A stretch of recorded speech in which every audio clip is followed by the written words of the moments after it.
Agris Bitāns, Zvērnāts advokāts, Everšats Azlanda Bitāns vadošais partneris, birojs, kas jau 25 gadus palīdz ar komerctiesībām saistītajos jautājumos.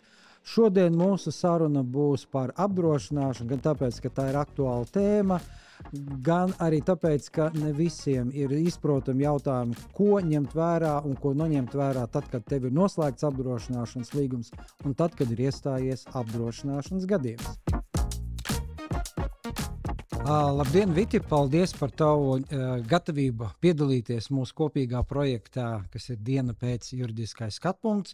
Un tēma ir apdrošināšana, kas ir gana interesanta un aktualitāte, protams, iedeva pēdējie notikumi saistībā ar apdrošināšanas atlīdzību izmaksām vai neizmaksām no apdrošinātāja puses, kad tā kā mēms jau parādījās mums, kad plūdi vairs nav plūdi. Ja. Bet pirms mēs runājam par šo tēmu, vai varētu īsumā pastāstīt, kā darbojas apdrošināšana? Jā, labdien! Agri, paldies par uzaicinājumu. Tiešām labprāt piedalos, jā, jo vairāk cilvēki uzzinās tieši no nozares pārstāvjiem, arī kur mēs darbojamies klienta interesēs kā brokeris, jo labāk būsim gudrāki un vairāk arī varēsim pareizi apdrošināt. Un apdrošināšana kā tāda, viņa nāk vēsturiski no Anglijas, kur pirmo reizi kuģu īpašnieki sameta naudu par to, ka sūtīja kravas kaut kur, un tad, ja kādam kaut kas notika ar to kravu, ja, tad no tās visas kopējās summas arī tika maksāts, ja, un tā būtība nav pazudusi, kad apdrošināšana sēdz neparedzēts un pēkšņus zaudējums, ja tev kaut kas notiek, visi sametās, tā par upjo, visi sametās, un tad, kam ir tā nelaime, tad arī viņam arī izmaksā, protams, mazliet sarežģītāk, patreiz tas notiek arī ne tikai ar apdrošinātāju piedalīšanos, bet arī ar pārapdrošinātāju piedalīšanos, ja, runājot par lielām summām, ja, tā skaitā arī par šo Kristijas plūdu vai neplūdu gadījumu vai vētras gadījumu arī tiks iesaistīti apdrošinātāji. Tā kā apdrošināšana ir svarīga, manuprāt, ja, un sabiedrībai arvien vairāk arī jāiet uz to, ka tas ir pats par sevi saprotams gan privātpersonām, gan juridiskām personām. Un tā tendence ir tāda, ka cilvēki arvien vairāk to saprot, jo sākotnēji diezgan daudz bija tas, ka man ir kredīts vai līzings, tāpēc es viņu pērku. Ja? Tas tā kā mazliet ir iet vēsturē, paldies Dievam, un mēs paliekam gudrāki un ejam uz to rietumu pasaules modeli, ka tas ir pats par sevi saprotams kā ikdienas maksājums. Brokeris ir speciālists, kurš cilvēkam saprotamā valodā izskaidro, ko nozīmē konkrētā polise, kāds ir tās segums, tas ir kāda veida riski vai objekti vai notikumi ir apdrošināti, par kādu summu, par kādu limitu un kādi ir izņēmumi un samērojamībā ar cenu. Līdz ar to persona var izvērtēt, vai šie riski ir biežāki un līdz ar to ir vērts drusku piemaksāt lielāku summu, vai kāds konkrētais risks varētu būt mazāks. Līdz ar to nav vērts tērēt lielu naudas summu un maksāt tik lielu apdrošināšanas prēmiju. Apdrošināšana ir bāzēta uz kaut kādu ekonomisku modeli, kas paredz, ka ir cilvēki, kas saliek kopā naudas resursus, veidojot fondu, no kura var izmaksāt tad, ja apdrošināšanas gadījums iestājās. Tieši tā arī tas strādā. Protams, ka tas ir mūsdienās tas ir biznesa modelis arī, un nevajag domāt, ka apdrošinātājs ir kaut kāds labdarības fonds, kurš maksās nepārtraukti naudu. Viņam arī ir jānopelna, ne tikai jāsamaksā algas, jāuztur savas administratīvās izmaksas, bet tas jau ir privātais bizness. Tāpat tā nav loterija, kur vienkārši pagriez un kaut ko sanāk, reizēm nesanāk. Ja. Kad ir vērts domāt par apdrošināšanu? Es saprotu, ka mēs tagad domājam, ka mainās domāšanas stils, bet vai mēs aizvien saprotam, kad ir vērts domāt par apdrošināšanu? Principā, ik viens cilvēks arī ikdienā privāti viņam ir jādomā, jo ir tās pamata standarta lietas, pat ja, piemēram, sāksim ar automašīnu. Ja? Pat ja viņa nav līzingā, ir jēgpilni viņu apdrošināt arī pret zaudējumiem, jo, teiksim, man, piemēram, privāti, es laikam neesmu labs apdrošinātāja klients, ir 3 automašīnu total loss, ja? Un kur īsti es nebiju vainīgs, jo es esmu labs autobraucējs, jo normālas avārijas man nav bijušas, un es vainīgs arī nekur neesmu bijis. Bet es parādu to, ka ikdienā tas ir vajadzīgs. Un tā summa, ko samaksāja man apdrošinātāji par tām 3 mašīnām, viņi ir 2-ciparu summa. Un līdz ar to tas ir ļoti būtiski. Tāpat tās arī runājot par privāto īpašumu, arī neskatoties to, vai ir tas bankas kredīts vai nav. Vai tu dzīvo privātmājā, vai tu dzīvo dzīvoklī. Ja? Vienmēr kaut kas var gadīties, ja, jo tā standarta lietas, tā visparastākā ir tā caurules plīšana. Ja? Otrs tāds parastākais arī tie ugunsgrēki diezgan notiek, ja, mazāki, lielāki. Un arī trešo personu pretiesiska rīcība, tā zādzības arī, ja, un tie visi riski, viņi visi tur ir, un to gadījumu tiešām notiek ļoti daudz. Bet no otras puses ir tā, ka tie cilvēkiem, kam nekas nav noticis, ja, ir jābūt priecīgiem, ja jau nevienam nenovēlu to slikto sajūtu, ka kaut kas ir noticis, jā, apdrošināšana palīdz, ja, bet viņa pēc būtības arī nekad nesamaksās vairāk nekā tev ir bijuši zaudējumi. Ja, tad viņas būtība ir sekt tādas zaudējumus, kādi tev ir bijuši līdz tam apdrošināšanas gadījumam. Ja. Un uzņēmējiem arī, jebkuram uzņēmumam ir riska vadība, ja, un apdrošināšana ir viens no riska vadības nosacījumiem. Ja.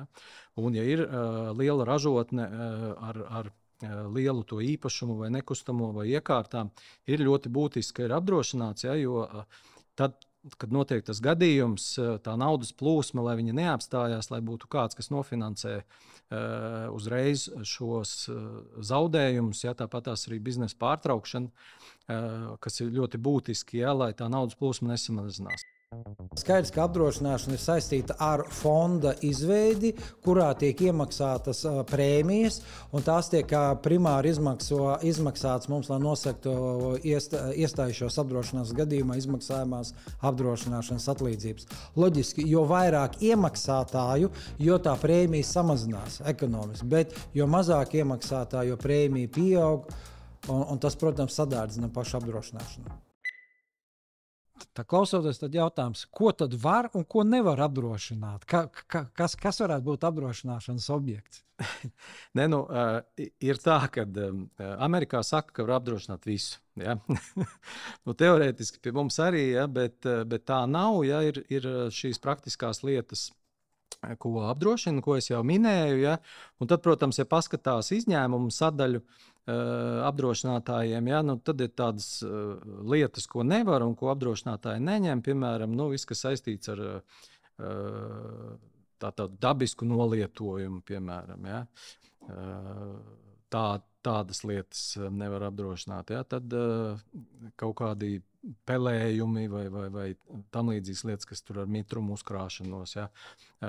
Nevar apdrošināt to, ko tev ir jāveic kā rūpīgam saimniekam, apkopes, piemēram, ja tu esi novedis savas iekārtas līdz kliņķim, ja, neviens neapdrošinās. Ja.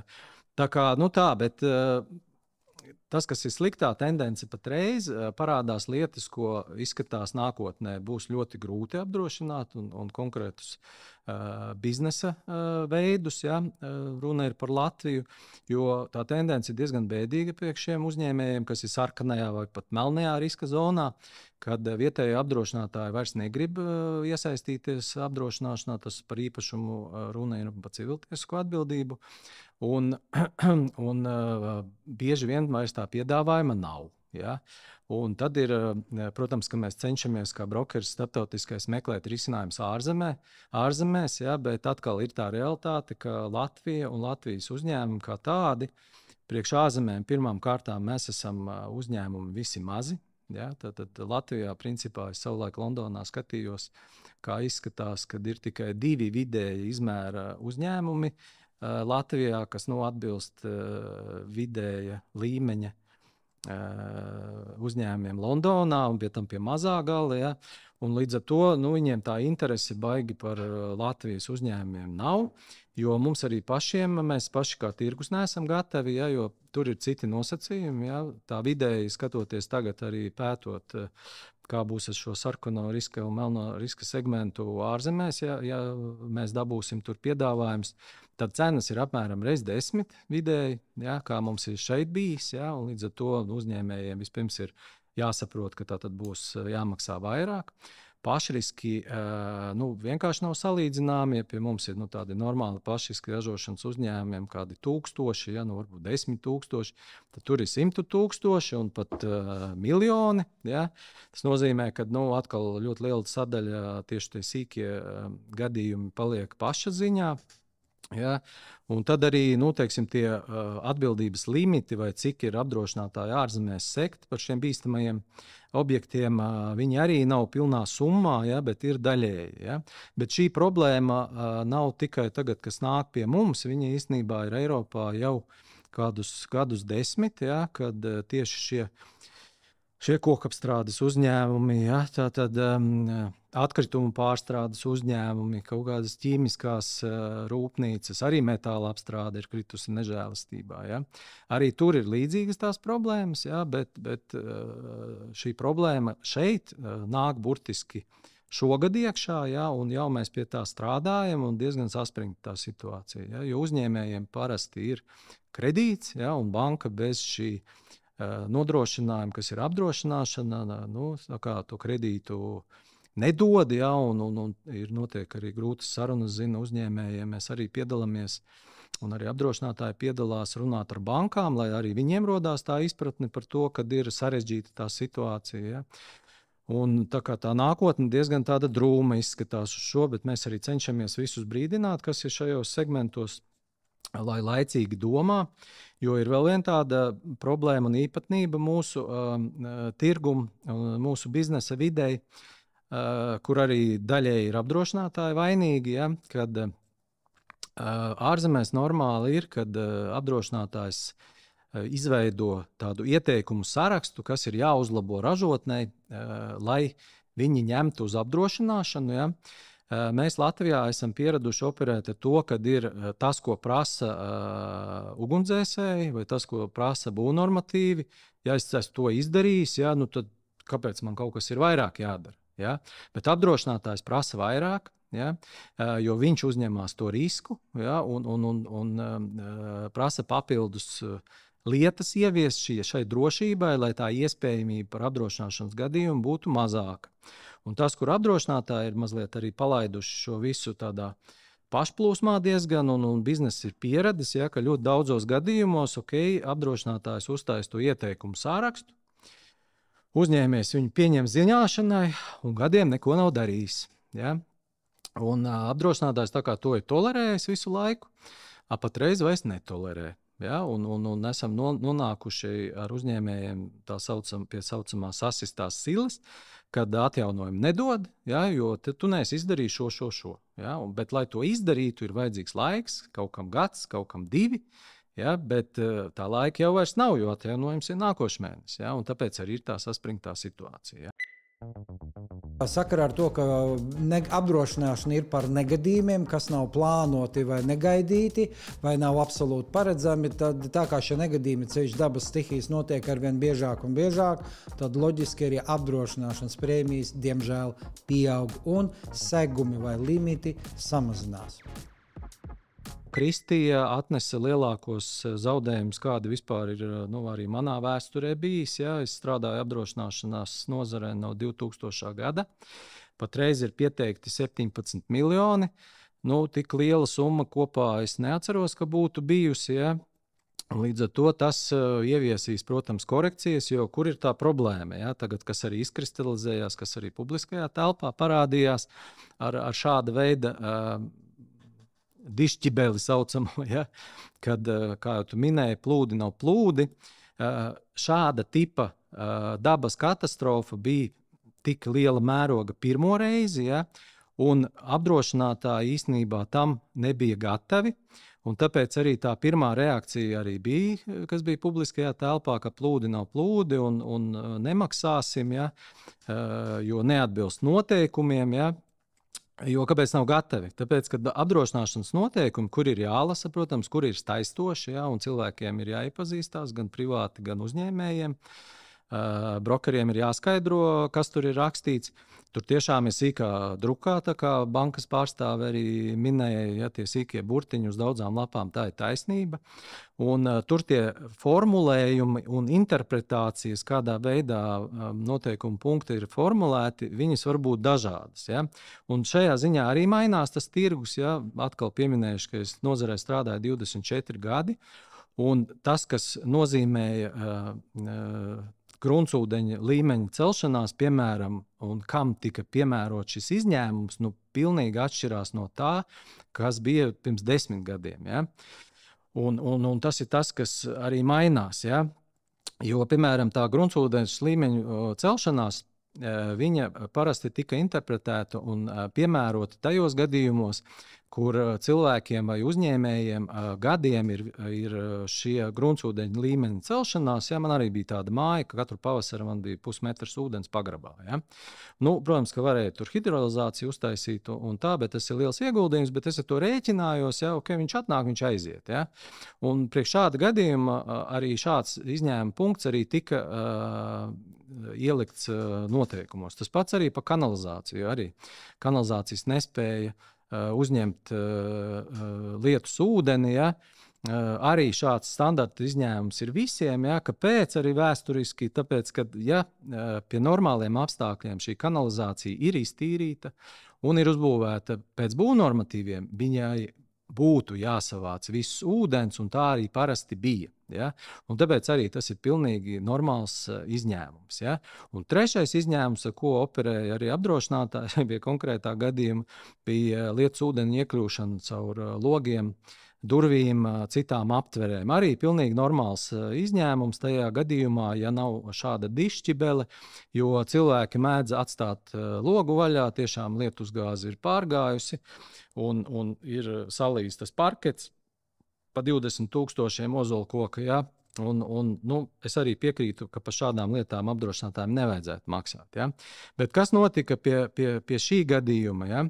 Tātad reāli apdrošinātāji pieķērās šiem izņēmumu punktiem, neanalizējot cēloni. Tās bija tikai sekas. Ja? Jo, piemēram, ko es arī esmu runājis gan ar apdrošinātāju asociācijas vadītāju, gan ar apdrošinātājiem, kāpēc notiek tā, tad, kad ir ugunsgrēks, tad apdrošinātājs primāri, ko izdara, viņš noskaidro cēloni. Tas ir eksperts, kurš nosaka, vai tu esi ievērojis ugunsdrošības normas, vai tev ir tie elektromērījumi, ja? Vai tu esi bijis kā rūpīgs saimnieks, vai pats aizdedzinājis. Ja? Un tikai pēc tam pieņem lēmumu izmaksāt vai neizmaksāt atlīdzību. Ja? Pie šī gadījuma cēlonis pēkšņi neinteresēja, ja, jo cēlonis ir, es arī runāju ar kompetentiem cilvēkiem, kāpēc šāda mēroga plūdi, kas normālam cilvēkam liekas kā plūdi, kas stāv ūdens pagalmā līdz logam, ir notikuši ļoti vienkārši. Ja. Tātad primārais cēlonis bija stiprais vējš no jūras, kas iedzina iekšā gan jūras ūdeni upēs, ja, gan neļāva gruntsūdenim aiziet, jo jūra pacēlās arī. Ja. Un plus 2 dienas ilgstošs lietus. Ja? Bet reālais cēlonis, tā saucamais apdrošinātāja valodā, trigeris, ja, bija stiprais vējš, vētra, kas ir reālais cēlonis bija, un viņš apdrošināšanas segumos bija visiem. Ja? Un līdz ar to šeit bija, manuprāt, jāskatās uz cēloni un pēc tam tikai pēc sekām. Ja? Un tas ir tas, uz ko nebija apdrošinātāji gatavi, ja? Lai gan beigās lielākā daļa arī tie, kas sākumā teica, ka nemaksās, tā kā pārdomāja. Protams, arī ar prezidenta iesaistīšanos, ja? Cik tas tā smieklīgi neliktos no malas. Un tās izmaksas notiek, un tiešām notiek pēc būtības. Ja? Pats notikums bija gana liels mēroga ziņā un daudzumu ziņā, un šajā gadījumā nevarēja darboties ar parastajiem standarta procesiem vai procedūrām. Tas ir viens. Otrs, ka šajā gadījumā, iespējams, ka daļa no apdrošinātām personām paņēma lētāko vai vienkāršāko apdrošināšanas polisi, kurā patiesībā šis risks nebija iekļauts vai arī segums bija stipri mazāks nekā patiesībā nodarītie zaudējumi. Un tas bija jāizskaidro sabiedrībai, ka tur nav apdrošinātāja ļaunprātība, bet ja viņi rīkojās saskaņā ar likumu, tad viņiem pat ir aizliegts izmaksāt nepamatotas apdrošināšanas atlīdzības. mākam izmantot, piesaistam profesionāļus un rīkojamies maksimāli gudri, gan noslēdzot apdrošināšanas līgumu, gan arī tad, kad ir iestājies apdrošināšanas gadījums. Lai mums nekas nenotiek, reizēm saka, pietiek nopirkt polisi, līdzīgi kā lietas sargu un lietas nelīst, lai mums nenotiek negadījumi. Bet, ja notiek, lai mēs strādājam profesionāli. Tieši tā, jā. Paldies, Agri, par sarunu, jā, un tiešām pērkam apdrošināšanu, esam gudri, un lai tiešām mums nekas nenotiek. Paldies!